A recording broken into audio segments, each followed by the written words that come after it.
बिस्मिल्लाहिर्रहमानिर्रहीम। अस्सलाम वालेकुम नाज़रीन, आज मैं आप लोगों के सामने दो बड़ी अहम खबरें रखूँगा। एक वफाकी हुकूमत का फ़ैसला है और एक सिंध हुकूमत का फ़ैसला है।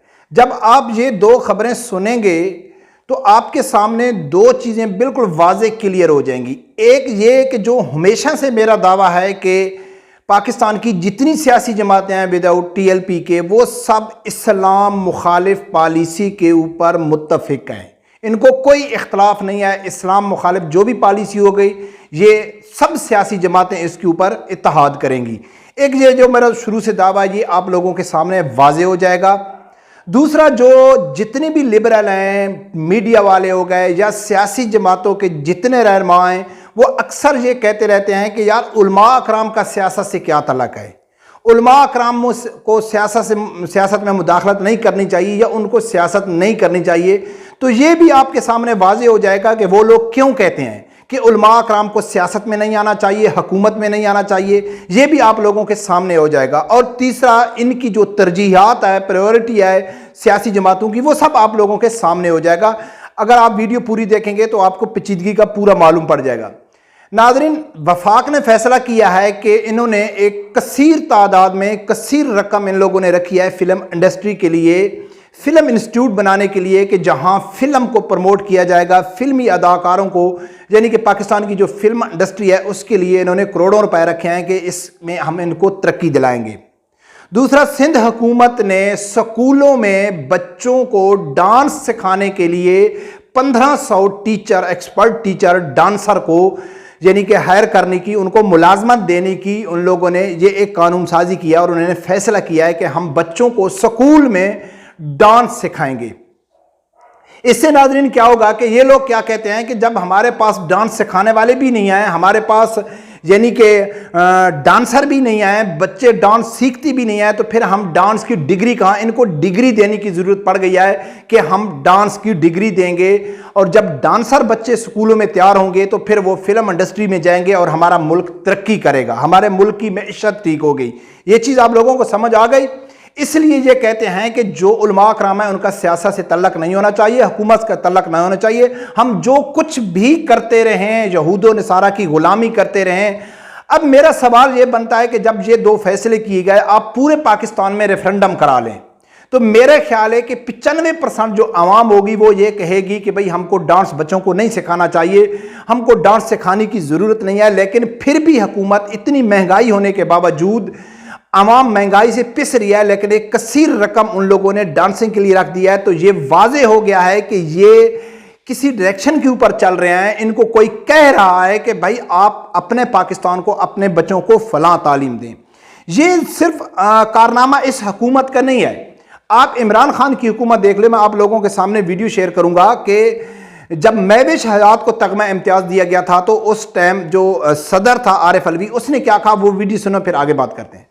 तमगा तो महविश हयात साहिबा के अलावा कोई नहीं मिला था। इतने सीनियर आर्टिस्ट मौजूद है, इतनी कॉन्ट्रोवर्सी सोशल मीडिया बनी कि आपने, मैं खुदा ना खास्ता कोई ऐसा इल्जाम नहीं लगा रहा, जो मीडिया ने तो खैर बहुत ही सोशल मीडिया ने तो बिलो द बेल्ट गए, वो तो घटिया सोच की अक्सी है कि ये कहा मैं ये नहीं कह रहा। लेकिन एक मेरिट पे नजर आ रहा है कि ये ऐसी है कि मुझसे सीनियर जर्नलिस्ट को अगर आप तमगा दे दें या किसी सीनियर आर्टिस्ट को इग्नोर करके आप जूनियर को दे दें, रिगार्डलेस ऑफ जेंडर, या आप ऐसा क्यों किया? जब मेरे पास लिस्टें आई तो प्राइम मिनिस्टर के एडवाइस के तौर पर आई और मैं मुनासिब नहीं समझ रहा था, क्योंकि I did not know what was the merit and I am sure she deserves merit, जिन्होंने उसको उसके लिए अवार्ड की तजवीज़ दी। जब प्राइम मिनिस्टर साहब के यहाँ से ये आया तो मैंने एक भी किसी अवार्ड को रोका नहीं। तो नाजरीन, आप लोगों ने सुना है कि आरिफ अलवी क्या कहता है कि हम महविश हयात को जो तगमा है वो इमरान खान की सवारत से दिया है। अब सोचने की बात है कि जिस मुल्क के वज़ीर आज़म की तरजीह ये होगी कि किस फिल्मी एक्टर को अवार्ड देना चाहिए। दूसरी वीडियो में आपने देखा है कि इमरान खान के दौर में ही एक बच्चों को स्कूल से इसलिए निकाला गया है कि वो डांस नहीं करते थे, तो टीचर ने कहा है कि जो बच्चे डांस और गाना नहीं करते उनको स्कूल में रहने का कोई हक नहीं है। नाज़रीन, खुदारा अपने दिल से सोचो कि जिस मुल्क में, मैं कहता हूं कि छोड़ दो, साद रिजवी को छोड़ दो, उलमा अकराम को छोड़ दो, सब सियासत कर रहे हैं। अगर आप कहते हो कि नहीं ये सियासत कर रहे हैं, उलमा अकराम झूठ फैलाते हैं, उलमा अकराम फसाद करते हैं, वो फसाद हैं, हम तस्लीम कर लेते हैं आपकी बात। लेकिन आप लोगों ने कलमा पढ़ा हुआ है, اتنا تو آپ کو بنیادی علم ہوگا دین کا کہ کیا ایک اسلامی معاشرے میں، اسلامی قوم میں یہ ڈانس، یہ فلمیں، یہ گانے ایک ان کی ترجیح سکول لیول تک یعنی کہ بچوں کو دی جائے گی تو کیا وہ ملک ترقی کرے گا؟ خدا کی قسم ہے ملک بربادی کی طرف جائے گا۔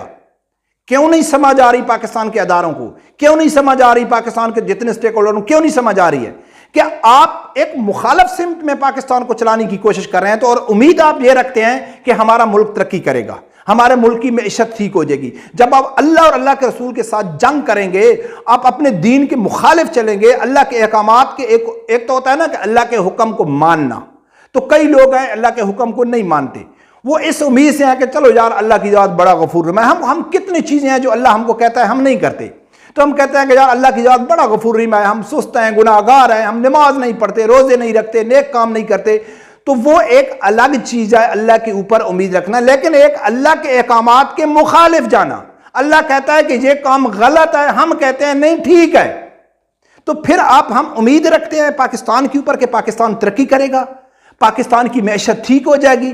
ہرگز پاکستان کی معیشت ٹھیک نہیں ہوگی۔ ناظرین، یہ تکلیف ہے اصل پاکستان کے لبرل کو، یہ تکلیف ہے پاکستان کی پوری میڈیا کو، یہ تکلیف ہے پاکستان کے سیاستدانوں کو۔ جتنی بھی سیاسی جماعتیں ہیں وہ یہ نہیں سوچتے کہ کیا یہ پاکستان میں اس چیز کی ضرورت ہے یا نہیں ہے، پاکستان اس چیز کا متحمل ہو سکتا ہے یا نہیں ہو سکتا ہے۔ ان کا جو اصل مقصد ہے کہ ہم کو پیچھے سے کیا حکم ملا ہے، ہم نے کیا کرنا ہے، ہم کو جو لایا گیا ہے، ہم کو جو کرسی دی جاتی ہے، ہم کو وزیر اعظم کی کرسی پہ بٹھایا جاتا ہے، تو وہ ایسے کوئی نہیں بٹھاتا ہے، ان کے کچھ مطالبات ہوتے ہیں، کچھ شرائط ہوتی ہیں، تو ان کا مقصد ہوتا ہے سب سے پہلے اس کو پورا کرنا، جیسا کہ عمران خان نے حکومت میں آ کے سب سے پہلا کام کیا تھا آسیہ ملونہ کو رہا کرنا۔ قوم جائے غرق ہو جائے، مہنگائی ختم ہوتی ہے ہو نہ ہو، کچھ بھی ہوتا ہو نہیں ہو، گستاخوں کو رہا کرنا ہے، ختم نبوت کے قانون کو ختم کرنا ہے، فلمیں ڈانسروں کو آگے پرموٹ کرنا ہے۔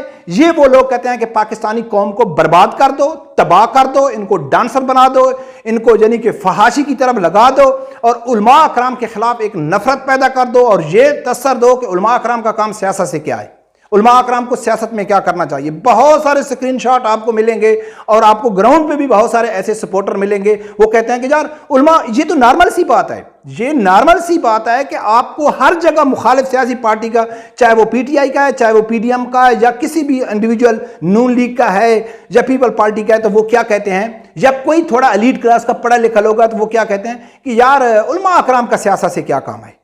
بھائی علماء اکرام کو سیاست سے مداخلت نہیں کرنی چاہیے، لیکن کنٹینر میں کھڑے ہو کے ایک لبرل انسان کو مذہب کا ٹچ دینا چاہیے، مذہب کا استعمال کرنا چاہیے۔ ریاست مدینہ کا وہ نام لے سکتے ہیں، اچھا اسلام کا نام وہ لے سکتے ہیں، مذہب کا ٹچ وہ دے سکتے ہیں، سچے عاشق رسول وہ بن سکتے ہیں، امت مسلمہ کا وہ بن سکتے ہیں، امر بالمعروف کا نعرہ وہ لگا سکتے ہیں، ہر وہ مذہبی یعنی کہ وہ اپنے ووٹ بینک کے لیے استعمال کر سکتے ہیں، لیکن علماء اکرام کو سیاست میں مداخلت نہیں کرنا چاہیے۔ علماء اکرام کو ممبر کے اوپر بیٹھ کے اپنے حکومت کے جو کارنامے ہیں، ان یہود و نصارہ کے غلام جو جس مقصد کے لیے آتے ہیں، وہ ممبر پہ بیٹھ کے عوام کو نہیں بتانا چاہیے کہ آپ جن لوگوں کو ووٹ دیتے ہو وہ آپ لوگوں کے دین کو نقصان پہنچا رہے ہیں، وہ قرآن اور سنت کے خلاف حکومت کو چلانے کی کوشش کر رہے ہیں، وہ اللہ کے ساتھ، اللہ کے رسول کے ساتھ ٹکراؤ کر رہے ہیں۔ یہ علماء اکرام کا حق نہیں بنتا ہے اپنے عوام کو بتانے کا، لیکن ان یہود و نصارہ کا حق بنتا ہے کہ وہ کہیں کہ بھائی ہم تو سچے عاشق رسول ہیں، ہم تو پاکستان کو ایک ریاست مدینہ بنانا چاہتے ہیں، ہم تو پاکستان کو یعنی کہ اسلامی فلاحی ریاست بنانا چاہتے ہیں، لیکن علماء اکرام کا حق نہیں ہے۔ ناظرین، یہ اصل وجہ ہے یہ لوگ کیوں نفرت کرتے ہیں علماء اکرام سے، کہ علماء اکرام کا کوئی عمل دخل نہیں ہوگا تو ہم اپنی مرضی سے قانون سازی کریں گے، اپنی مرضی سے فحاشی پھیلائیں گے، اپنی مرضی سے پاکستان کو لبرل اور سیکولر ریاست بنائیں گے، تاکہ ہم کو پوچھنے والا کوئی نہیں ہوگا، اور انشاءاللہ یہ پاکستان میں نہیں ہو سکتا، نہیں ہو سکتا۔ یہ اپنے ان کے جو کالے کارنامے ہیں وہ بار بار دکھانے کی کوشش کریں گے، لیکن علماء حق جو ہیں، جو علماء اکرام ہیں، ان کی کوششیں انشاءاللہ کامیاب ہوں گی، یہ لوگ کامیاب نہیں ہوں گے۔ اسی طرح ذلیل ہو کے ایک ذلیل ہو کے نکلتے جائیں گے، اور ان کے جو اصل کارنامے ہیں، اصل جو ان کے منصوبے یہود و نصارہ کے ہیں، وہ پائے تکمیل تک نہیں پہنچیں گے۔ رب پروردگار سے یہی دعا ہے کہ اللہ تعالیٰ ہر آدمی کو حق سچ سننے کی اور اس کے ساتھ کھڑے ہونے کی توفیق عطا فرمائے۔ اللہ حافظ۔